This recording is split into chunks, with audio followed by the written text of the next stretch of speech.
Salut, je vous retrouve pour une nouvelle vidéo Back to School à la 2014. J'étais un peu nostalgique de cette période, je me suis dit vas-y, on fait une vidéo, c'est bientôt la rentrée. Du coup, je vais vous donner mes petites astuces organisation. Back to School en 2022, c'est parti. Déjà, on sait très bien tous que tout le temps, en début d'année, on se mytho. On se dit qu'on va faire plein d'efforts, qu'on va tout le temps être grave en avance, qu'on va faire des petites fiches à la fin de chaque cours, qu'on va bien arriver à l'heure, rendre nos devoirs plusieurs jours avant. En gros, on se met des standards parfaits, mais ça marche jamais. Au final, on abandonne toujours et au bout d'une semaine, on a repris nos mauvaises habitudes de tous les ans depuis qu'on est petit. Donc pourquoi est-ce que chaque année, on est plein de bonnes ambitions comme ça et à chaque fois, ça marche pas ?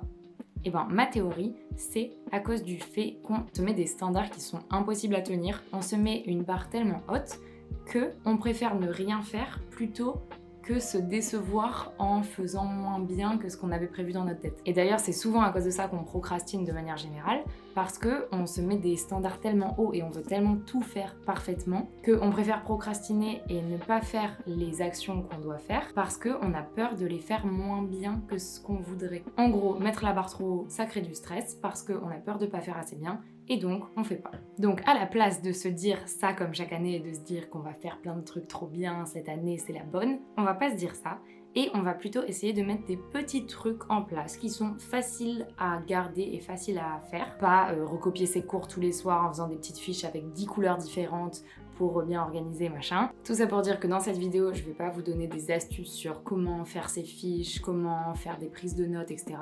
Mais je vais plus vous donner des petits trucs et des petits faits en neurologie et tout qui sont super simples à mettre en place et qui j'espère pourront vous aider. La première chose, c'est tout simple, mais si vous avez le choix, préférez écrire à la main plutôt qu'à l'ordi. Écrire à la main plutôt qu'à l'ordinateur, ça active des connexions neuronales qui sont différentes et qui sont plus utiles pour l'apprentissage. Donc bien sûr, si vous devez faire de la prise de notes hyper rapide, que vous êtes en amphi et que je sais pas, le prof va hyper vite, là vous pouvez utiliser votre ordi.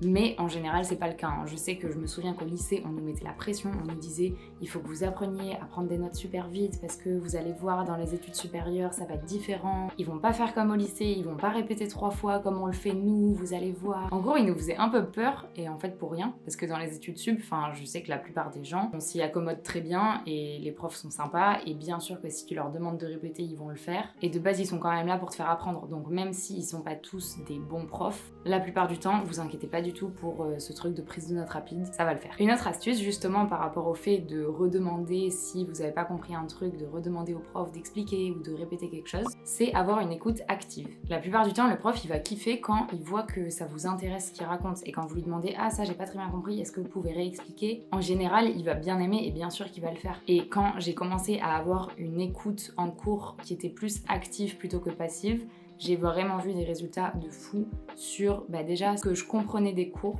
ma compréhension de ce qui se passait en cours et sur mes notes forcément. Vu que je posais des questions et que j'étais active, je comprenais mieux. Du coup, c'était plus simple d'apprendre et c'était plus simple d'avoir des bonnes notes. Encore une fois, c'est un truc tout simple, mais au lieu de juste se mettre dans sa chaise et écouter, essayez de noter des trucs sur votre feuille ou sur votre cahier. Essayez de poser des questions, de vraiment vous intéresser, essayez de comprendre ce que le prof raconte et pas juste écouter pour écouter et être là pour être là. Parce qu'au final, ça sert un peu à rien. Et je me souviens quand j'ai commencé à faire ça, déjà mes notes ont augmenté, mais en plus, les cours passaient beaucoup plus vite et étaient beaucoup plus intéressants parce que j'avais l'impression de vraiment apprendre quelque chose et de pas aller en cours juste pour aller en cours. Une troisième astuce pour se mettre à travailler, c'est basé sur l'expérience du chien de Pavlov. En gros, Pavlov, à chaque fois qu'il nourrissait son chien, il faisait sonner une petite sonnette.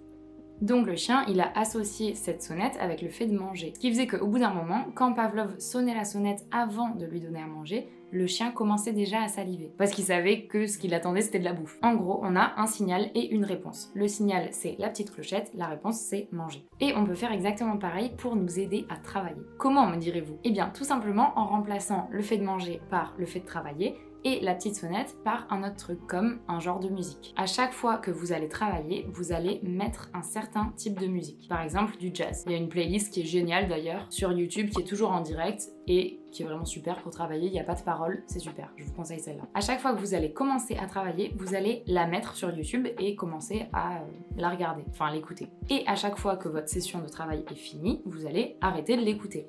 En gros, il faut que votre cerveau puisse associer ce genre de musique-là au fait de travailler. Et à force de faire ça plusieurs fois quand vous serez en train de travailler, Et ben si un jour vous n'avez pas envie de travailler mais vous savez que vous devez travailler, vous allez juste avoir à mettre la musique et ça va aider votre cerveau un petit peu à se mettre dans cette même zone et à se mettre dans le mood travail. Parce que lui, il a associé, ok, il y a cette musique qui est en train de se jouer, ça veut dire que je dois travailler. Parce que les dernières fois que j'ai entendu cette musique, j'étais aussi en train de travailler. Je trouve ça super intéressant et c'est un petit truc très facile à mettre en place qui peut vous aider. Et je suis en train de penser d'ailleurs, on peut le faire avec un autre truc. Si vous aimez pas travailler en écoutant de la musique, vous pouvez le faire avec une bougie. Par exemple, à chaque fois que vous allez travailler, vous allez allumer une bougie. Et pendant toute votre session travail, vous allez avoir la bougie allumée devant vous. Et à la fin de votre session travail, vous allez éteindre la bougie. Ce qui fait que quand vous voudrez travailler mais que vous aurez la flemme, vous pourrez allumer la bougie et ça aidera votre cerveau à se mettre dans cette même zone de travail, dans ce mood travail. Une autre astuce, c'est d'aller à la BU pour bosser. C'est vraiment une des meilleures choses. Plein de gens vous le diront, mais c'est un classique, ça marche à tous les coups. Quand vous êtes là-bas, que vous en avez ras-le-bol de travailler, que vous avez envie de faire une pause, que vous levez la tête et que vous voyez autour de vous que des gens en train de travailler, ben vous vous dites ok, j'y retourne. Une autre astuce que je vais essayer de tenir cette année, qui est simple mais que j'ai quand même un peu de mal à tenir, c'est juste de garder un sac à peu près organisé. Très souvent, je me retrouve avec plein de feuilles dedans, plein de trucs que je dois associer à tel cours et d'autres trucs que je dois associer à tel cours, des trucs que je dois réécrire et tout, c'est chiant. Alors qu'en soi, c'est relativement simple de garder un sac clean et je rajouterais à ça aussi de le faire la veille au soir. Parce que je pense que c'est aussi à cause de ça que souvent nos sacs ils sont en bordel. Parce que si on fait notre sac le matin dans le rush qu'on a genre 30 secondes pour le faire, on va sûrement oublier des trucs. Donc une fois qu'on est en cours et qu'on n'a pas le bon cahier ou le bon truc pour noter, on va le noter sur une feuille à part. Sauf que cette feuille après on va la mettre dans notre sac avec d'autres feuilles qui n'ont rien à voir en se disant qu'on va le recopier après quand on rentre chez nous. Énorme bullshit, on le sait très bien. On ne le recopiera jamais et ça restera dans notre sac. Et donc ce cours, il va rester là, on va jamais l'apprendre et ça va sûrement nous manquer à un moment dans l'année. Alors que si on fait notre sac la veille au soir, ça prend littéralement 2 minutes. Juste tu mets les bons cours pour le lendemain dans le sac. Si t'as, je sais pas, un mouchoir qui traîne, tu le jettes, ou une feuille dont t'as pas besoin, un brouillon qui traîne, tu le jettes aussi. Comme ça reste clean. C'est hyper simple à faire et je pense que ça peut vraiment nous aider à rester organisé dans notre tête. Et dans mon sac, j'ai toujours des fleurs de bac. C'est le Red Chestnut. C'est le même, c'est juste que celui-là j'en ai plus, il faut que je le jette. Mais on sait jamais, je me dis, il reste 2-3 gouttes. Et ça peut sauver la vie si à un moment t'es stressé et que t'as besoin d'en prendre. Donc j'avoue que pour l'instant je le garde. Mais le Red Chestnut c'est vraiment le seul qui marche pour moi en tout cas. J'ai testé plein de trucs un peu naturels contre le stress.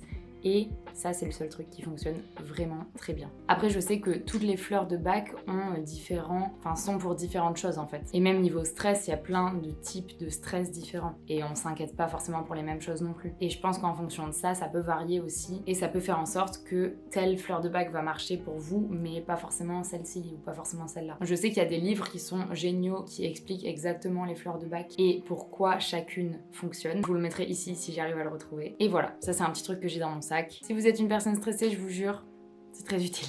Et un dernier truc qui j'espère pourra vous aider, c'est de, quand on a quelque chose à faire, savoir par quoi commencer. J'ai remarqué que souvent, quand je procrastine et que j'ai pas envie de me mettre à travailler, c'est que je sais pas par quoi commencer. Par exemple, si j'ai un rapport à écrire, mais que je sais pas vraiment quel est mon plan, ou quelles sont mes parties, qu'est-ce que je vais dire dans quelle partie, mais que je sais qu'il faut que je l'écrive, je vais avoir une énorme flemme parce que la tâche, elle semble trop grosse et trop difficile. On procrastine parce que ça nous paraît trop complexe. Alors que si je sais exactement mon plan, les étapes, de quoi je vais parler en premier, qu'est-ce que je vais écrire dans chaque partie, etc., là, ça va être beaucoup plus simple de me mettre au travail parce que déjà, cette grosse tâche, elle est divisée en plein de petites tâches qui semblent bien plus faisables et aussi parce que la première tâche de cette liste de tâches, elle est bien définie. Je sais par quoi commencer, donc j'ai moins la flemme de commencer. Donc souvent, quand j'ai un gros travail à faire, j'essaye de le casser en plein de différentes petites tâches et d'un peu plus organiser ce travail dans ma tête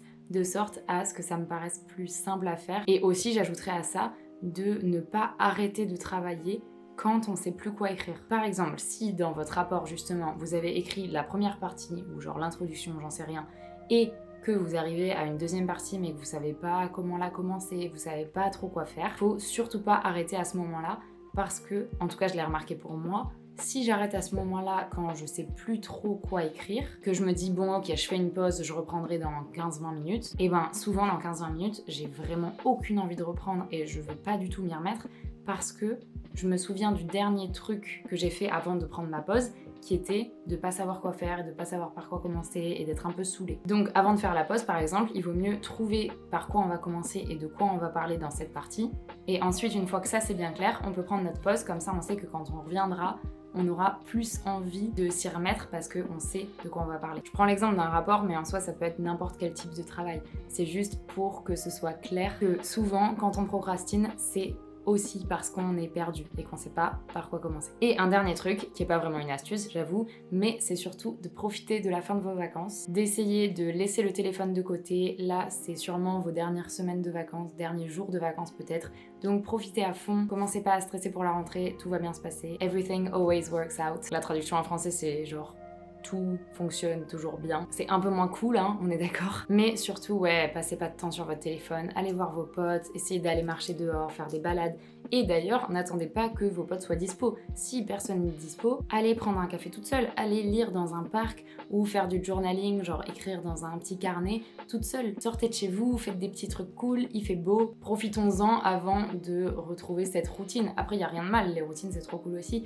Mais c'est bien d'être complètement libre de son temps et en fait d'avoir 12 heures quand tu te réveilles et t'as 12 heures pour faire exactement ce que tu veux faire. T'as aucun impératif et ça c'est trop cool aussi. Donc profitez de la vie, lâchez votre tel, passez du temps avec les gens que vous aimez et je vous dis à dimanche prochain pour une nouvelle vidéo YouTube, toujours à 10h quand je suis à l'heure. En ce moment franchement je suis plutôt à l'heure. Là vous pouvez être fiers. Et tous les jours sur TikTok et Insta. Ciao!